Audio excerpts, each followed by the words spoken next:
I wanted to make a response to James Lipton, who supposed that mathematics would be a good starter conversation for an approach to getting into mathematics again, which, you know, I would have a difficulty saying that I've gotten out of it, but indeed I have. It's a challenge now to find the motivation, and I know that it's not my fault. It's to do with how society reorganizes itself around successful architects of the medium of exchange, mathematics, over the struggling failures that the rest of us are, who have given up on it and taken to other avenues of discovery of abstract, unreal, non-living sources of logic and structure and measurement, which are all around us, but our work, if you're not being given an ordered path by a higher authority or a respected peer, which I'm all about talking about. I'm all about talking about to other people. You know, I don't talk to myself the same way I talk to other people, and that's why the phone, when it's recording, makes a difference to me personally, deep down. I have a few things to do in this room, and it's important, you know, although my head might be completely in there, you know.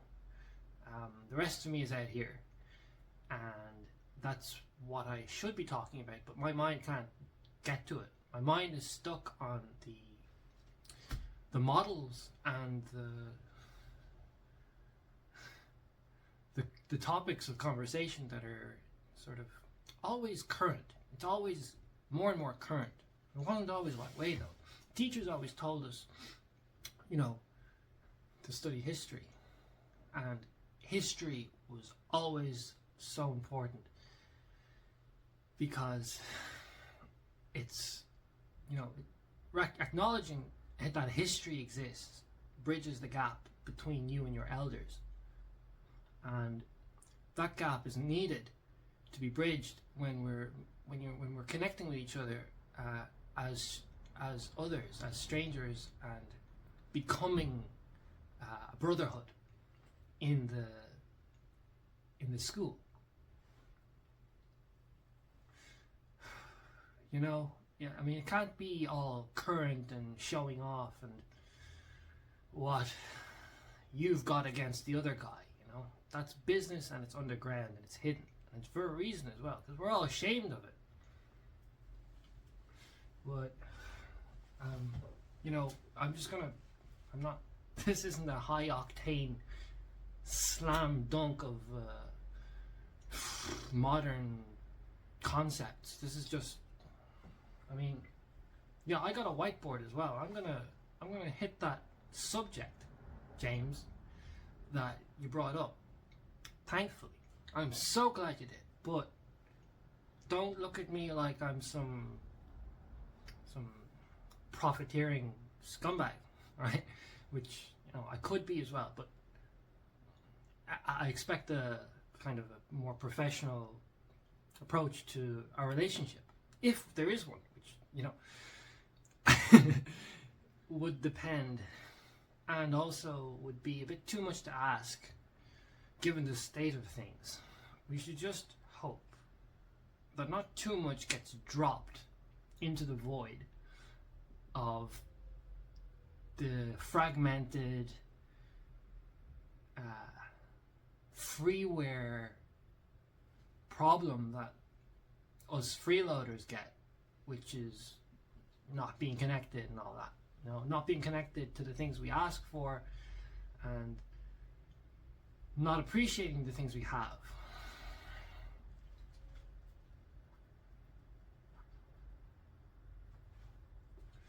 And not taking risks in business and in the big world. But we have to get on the subject, okay? So that's just the preamble, that's the abstract, that's the dream works. Now, the preamble is over now, okay? We're going to talk about mathematics. What is the method to solve integration problem? You see, the real question is, what is your art? What are you driving towards?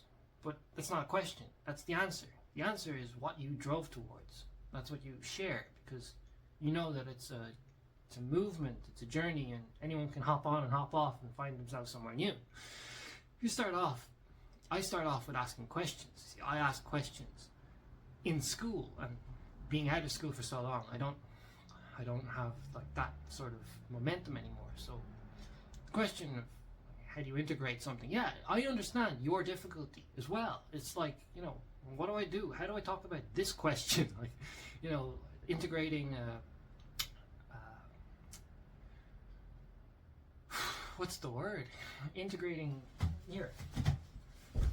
Now, when you're in school, okay, when you're in school, you have to wait for the lecturer to write the thing down on the board, right? But question, it's just like, what are you doing while you're waiting, you know? You're writing notes in your own book. Now, there's a method to solving this equation. What was it that you wrote? Something like this.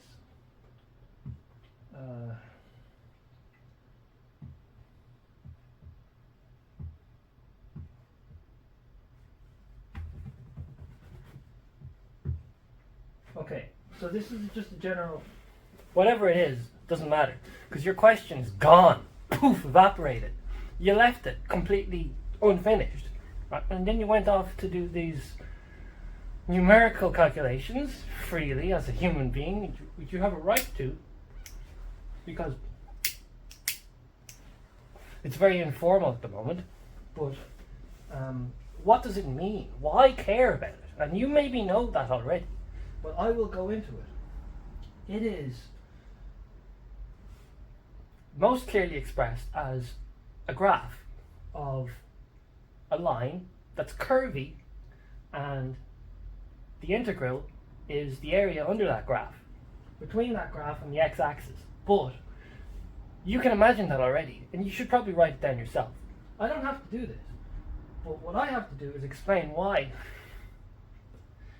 the square method works to simplify the integral. You see, it works for humans, but a machine can just do it. But can it? You see, I don't know how machines actually... Do you know how machines take shortcuts? Because I assume programmers teach the machines to take all the shortcuts that humans know. So when it produces a result, you don't know whether the machine took the shortcut or not, or whether it went the long way and simulated the graph, plotting it each, you know, point by point, and then just throwing it all together, and possibly finding the closest surd that, or, you know, clear summarial function that describes the result in a non-string of decimals the way you did. I don't know how you got those decimals. But to think about this problem, and I'm not thinking about it either, because there's no further message in the problem other than what is this integral, you know? So, and I don't know your questions, but you should have loads of questions. You should, really. But the way you approach this is you go, okay, well, what the hell is anything that you're doing? You know, what are you writing or saying? You know, what is this all about? And then you go into this big long path that's been well trodden on, right? And then another thing is, if it represents something, then, you know, we all want to know what it represents more than we want to do the work, find out how to respond, especially using this format. You're not immediately responding, so you're not asking questions like, and most of your questions would be interrupting me as well, and I accept that. You would be just interrupting me with, why are you doing this, and all of that, and I know that that is a good question, and I probably deserve to be interrupted, but I also deserve to be respected enough to think about this. Now, obviously, the obvious thing is you go, well, this is a difference of squares, right?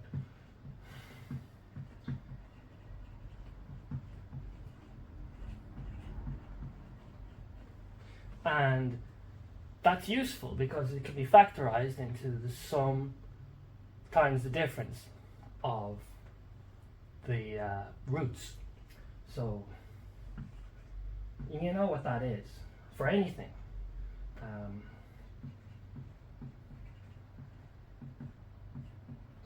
It's the difference of the parts times the sum of the parts. And this looks like something too, and you know that. But when you're talking about an integral, you could be looking for it like, you could be looking for the distance traveled by a particle with this velocity between point A and point B in time, or in a general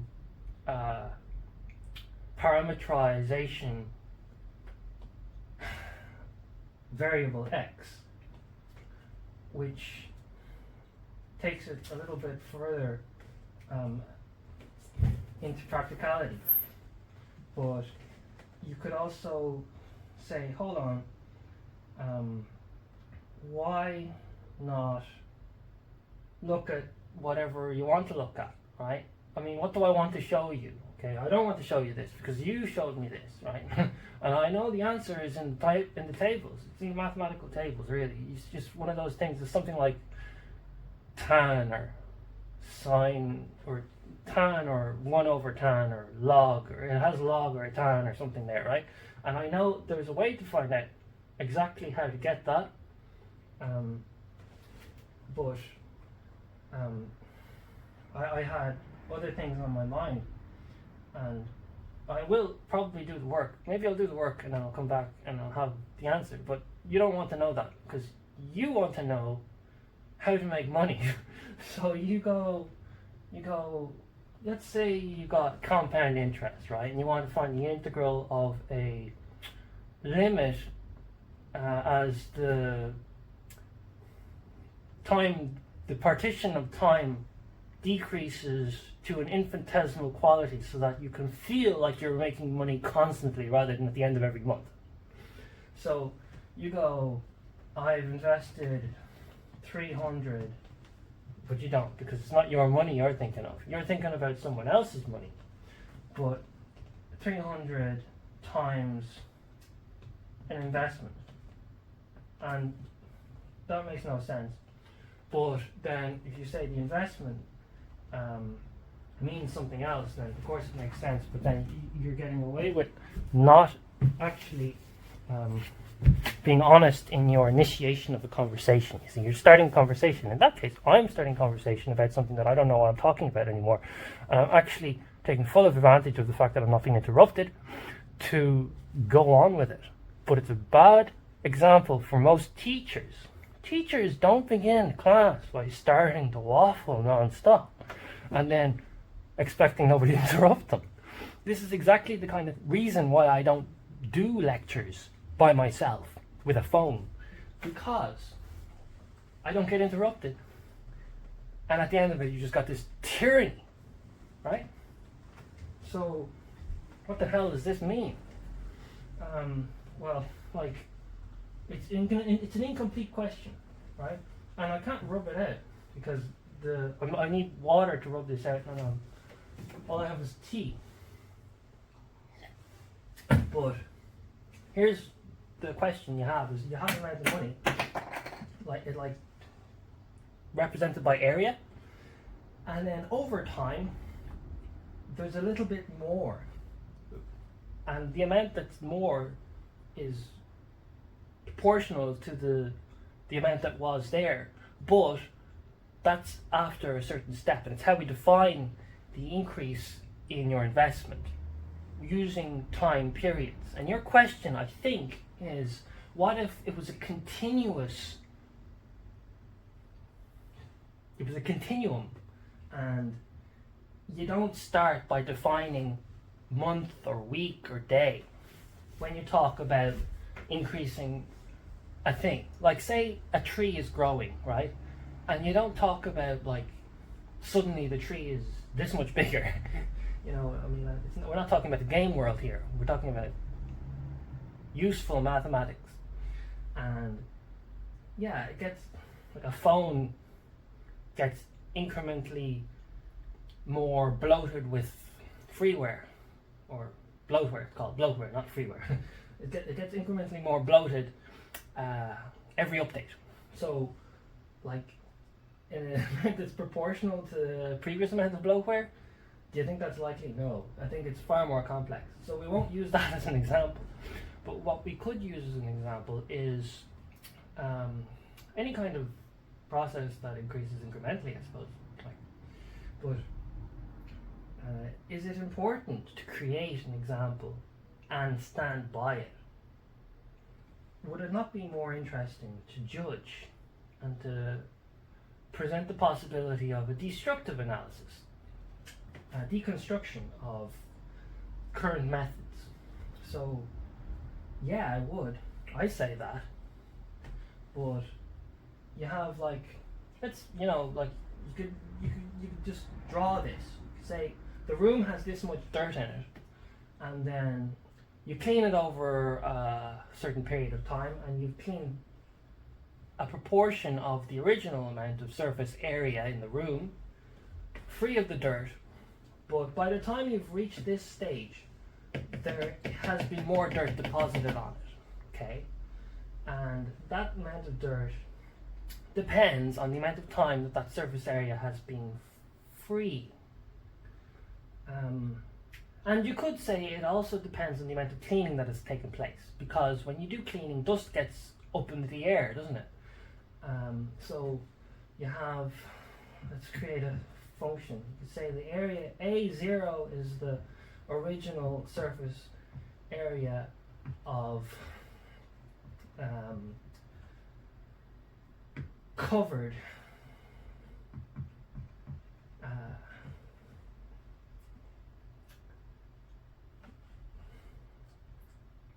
covered workspace, because you're working on space that has dirt on it. And let's say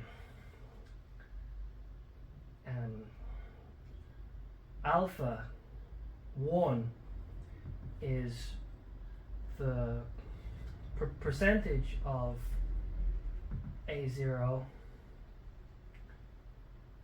Oh no, A1, because A1 then will be after time has passed.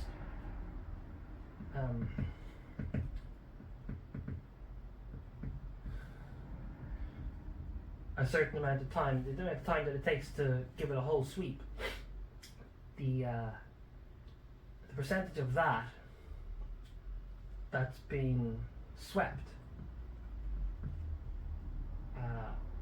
in one cleaning session. So you have the total amount of dirt then after one session is, you know, it's just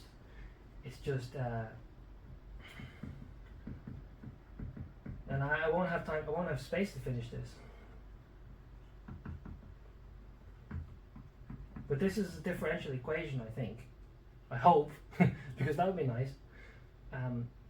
to use that. But then it might not as well, because, you know, there's a sense that, like, these are little flowers of ideas, you know, limits or log functions.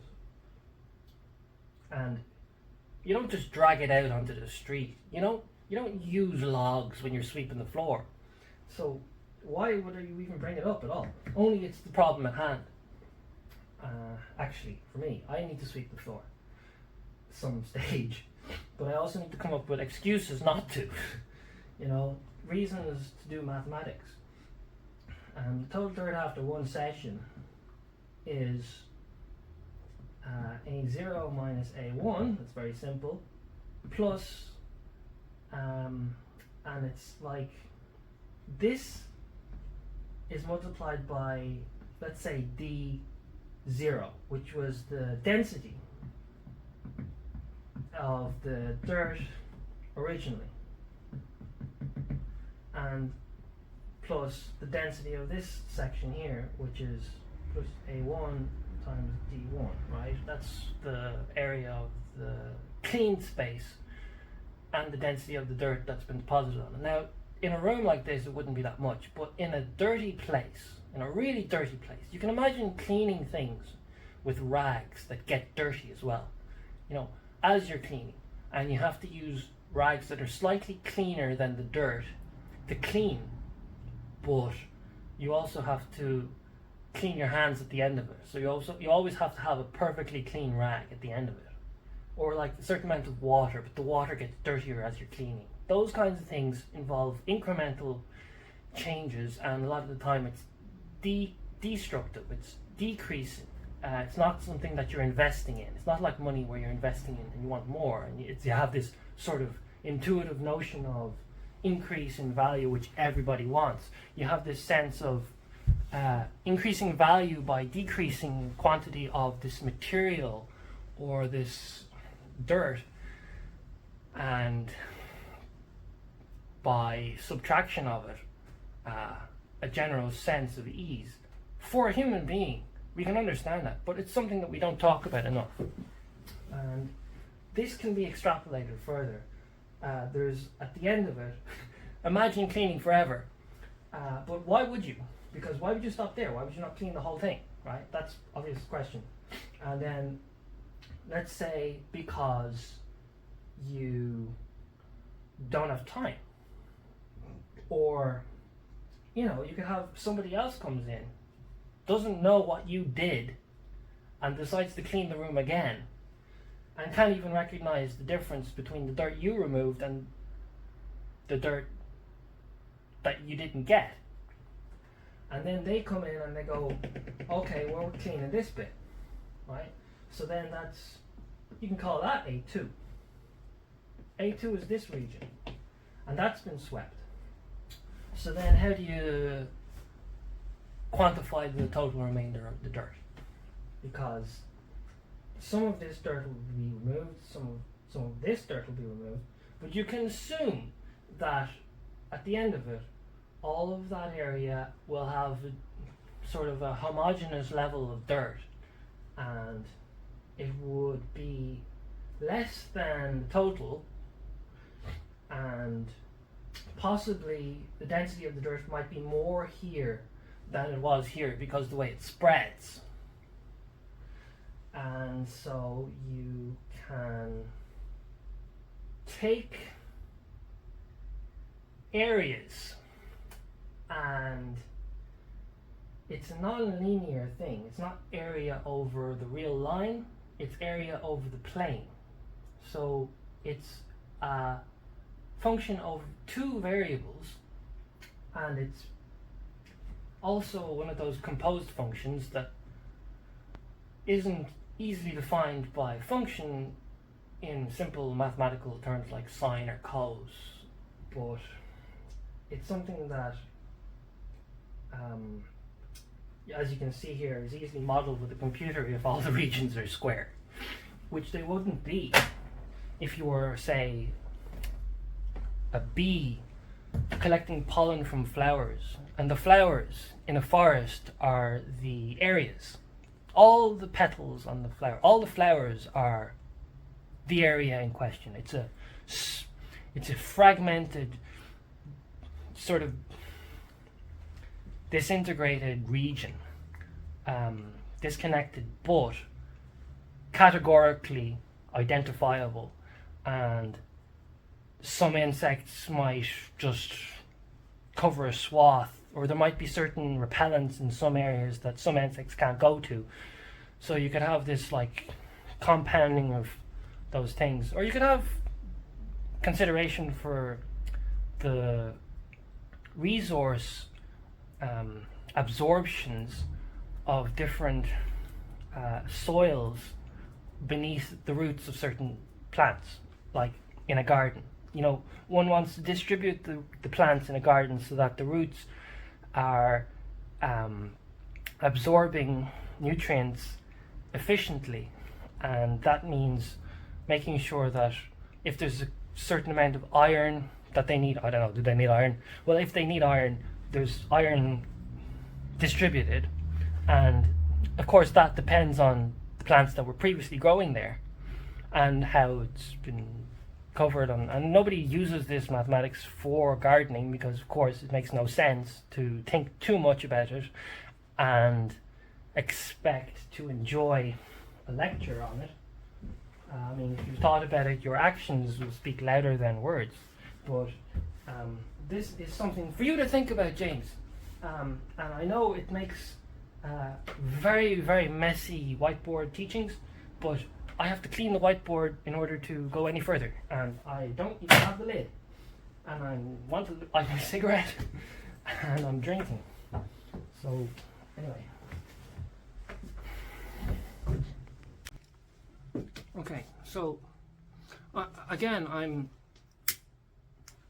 amazed at how much I appreciate your efforts to bring mathematics back to life in a relaxed sort of artistic sense, and not to beat an old wound that we might have, God knows from where, you know. And you might be wondering, what's this thing here?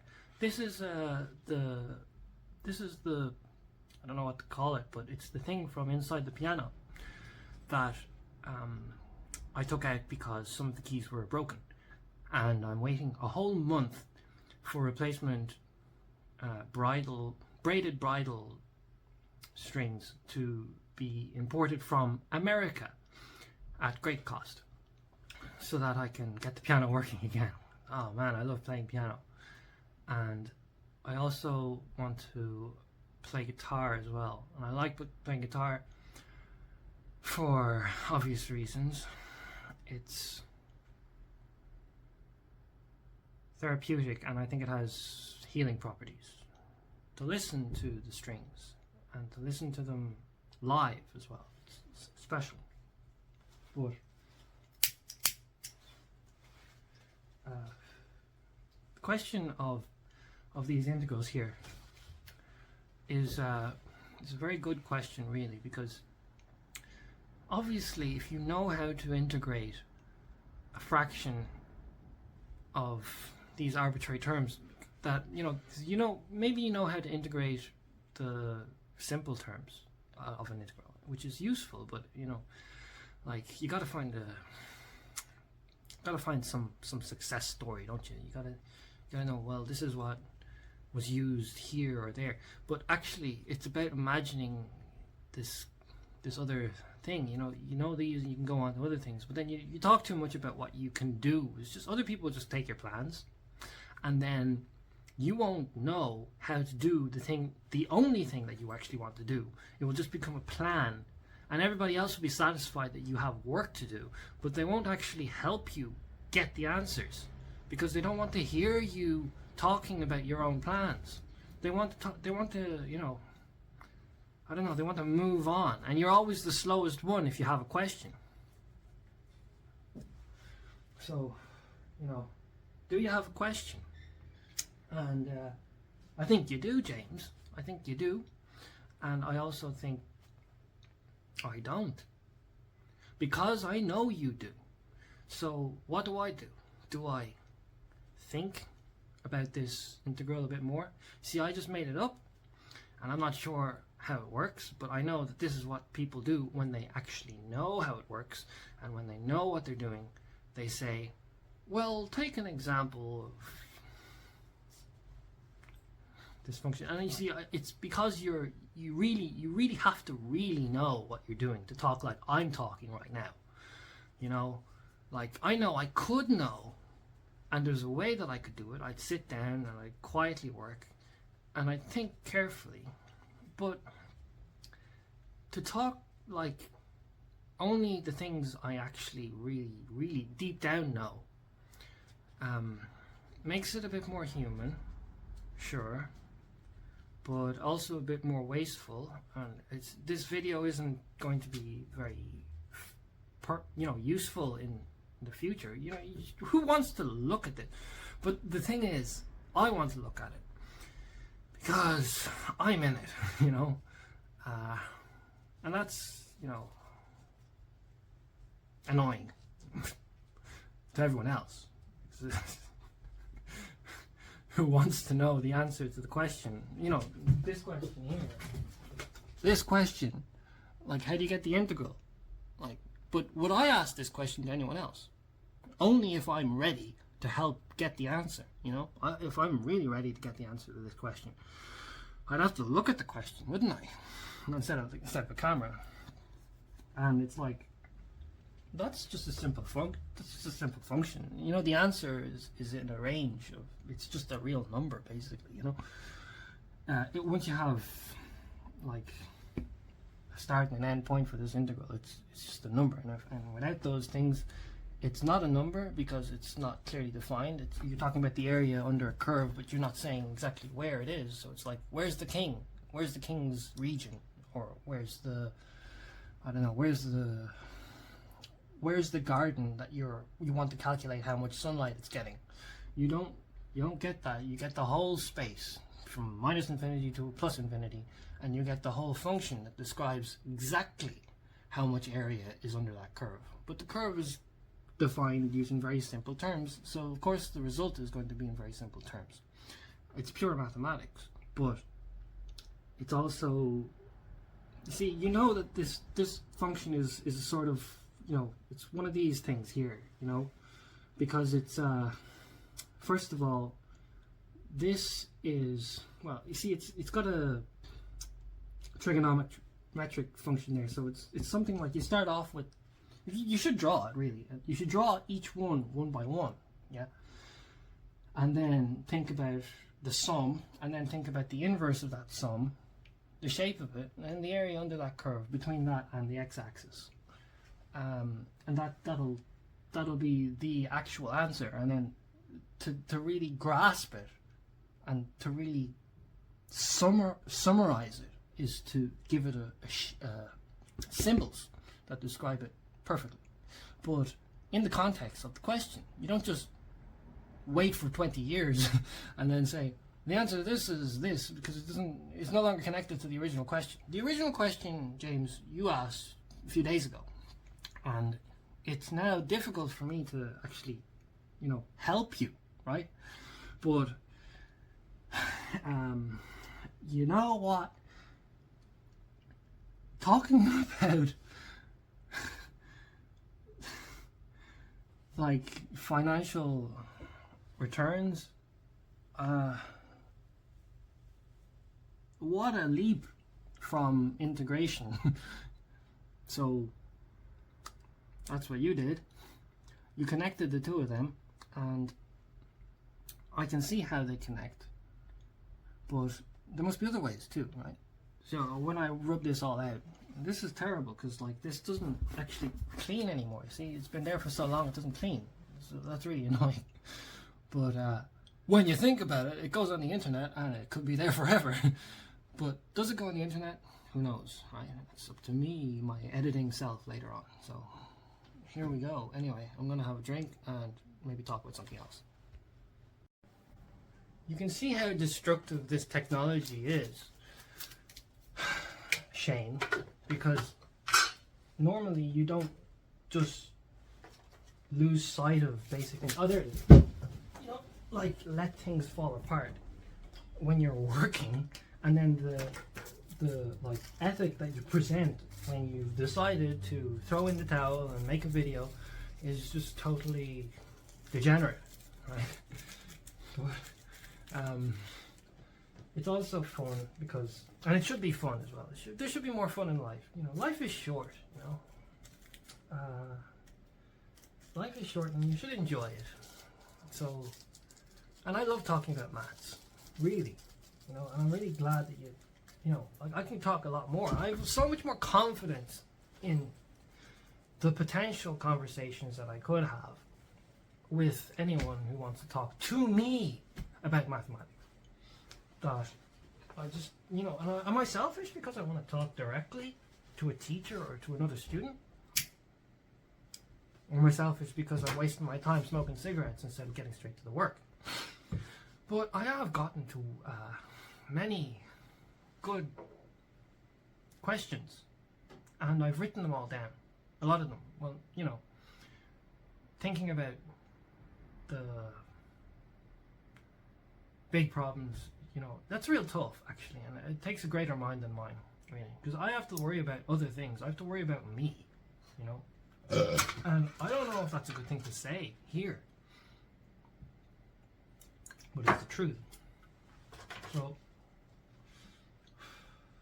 this book, I started reading this book like 12 years ago, and then I got to page 150 or something like that, and then I started reading it again, and I just have to stop and do other things, you know. And there was a period of my life for like years when I just couldn't sit because fucking food problems, you know. And I went vegan, I went vegetarian there for a long time, and I also like decided to just like not advertise anything I do to a great detriment to my social standing, which I think makes me cool, and I'm sure it's a disaster actually to have to admit, because I know that the effort that people put into these things, like saying exactly what you mean to share rather than just saying what you need to say to be, you know, like you need to say I know so that other people don't keep pressing you with a question. And that could be all in my head as well, but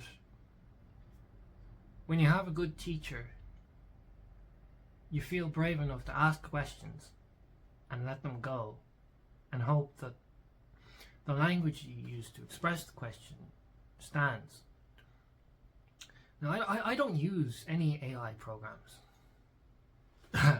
for mathematics. Okay, that's my pet pursuit. It's my pet little love. It's my little love. That you know, everybody has this sense of owning a mystery, you know. And I thought earlier, does the mystery have to be yourself? And fear will take you to dismissal and then some kind of conceit of blame.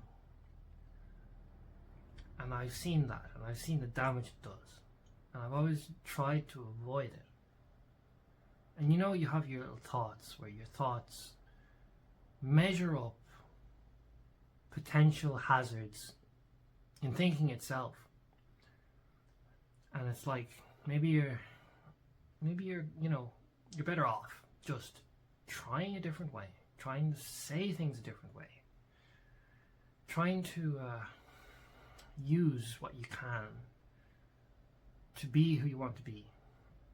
And if I want to be smarter, I have books, but it's not just that I've had books. At some stage in my life, I've said to somebody else, to a close friend, that I want to be smarter, or that I want to share beauty and truth, or that I want, you know, to pass my exams so that I can go out and have fun, or so that I can go and pursue my own dreams. But the thing about that is that the other person doesn't really get exactly what it is that I'm after when I'm going off on my own and studying mathematics, which is tough, and it's part of the reason why I've moved out of it.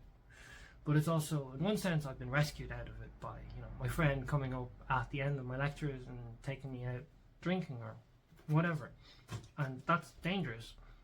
Certainly part of the reason why I'm not in class at the moment.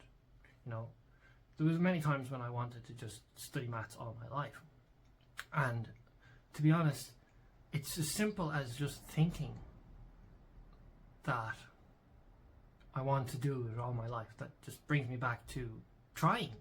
And the thing about it is, it seems to be more and more a case of not trying with tools, but just trying with only my head, only with my mind, to sort of grab some new way of living out of what I have available to me.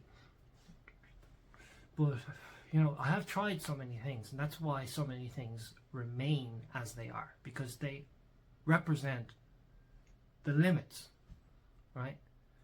Like the Eagles, you know, take it to the limit. You know, you take it to the limit, but you don't burn your bridges. And what does that mean? What does it look like? It looks like tracks that lead into the snow and end at a discarded automobile, or that end at a bus stop. You know, they end somewhere. But the goal was never to get the tracks from point A to point B. It was to take the path that you're on and leave the tracks. And sometimes the tracks don't come to an end that you can be, you know, comfortable with. But that's exploration. That's what exploration is like. Unfortunately, the examples now are very bland. They're very docile. They're very simple. They're very simple. You know, you're playing games, solving problems in a game world. But it's only one game world. But it seems to represent so much more when you go into the programming aspect of it. You start thinking about the power of those new symbols that you're using, you know. And that's a big cause for contention. And I don't think people are sort of on the level with being careful with big technologies. I think it goes without saying that we could slow down a bit.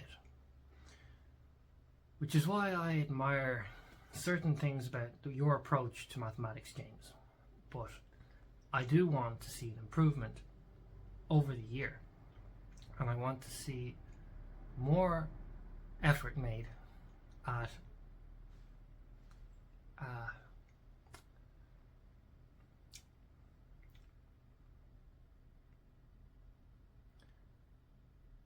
being a vessel for this language that only we humans can bring to life. Okay. And it's probably, you know, it's just a big mess of paranoia to try and justify your feelings of inadequacy against something like ChatGPT, which I don't know anything about other than, you know, the first question you ask GPT is important as well. Don't just waste your time with it. Build a relationship properly. If you're going to treat it as a human being, or as this Sheldon that has all this friendly help, which, to be honest, is very top heavy and very unbalanced, because you wouldn't treat a human being that way, right? Begin the relationship in a memorable way. Make it memorable. Make your first questions meaningful. Build a relationship on it, right? Now, I would approach AI chat like teaching. You're teaching this chat, and I don't know whether or not the chat actually recalls or retains any of the things you say, but it's so simple to imagine that it does, because you're creating a transcript and the transcript remains in its records, and you assume that that is the feedback that the machine will take. But whether or not it possesses the capacity to integrate it into further conversations in the way that you hope and you know a human being would be capable of, is something that you don't need to ask because you're doing it as a human being. You're, as a human being,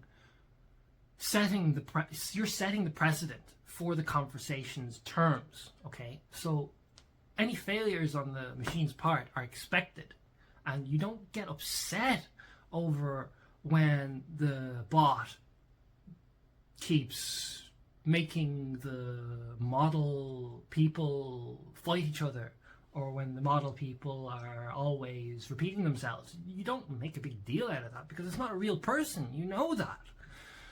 You're just worried that you'll pick it up off that. You'll pick up these antisocial tendencies from the machine, which is understandable.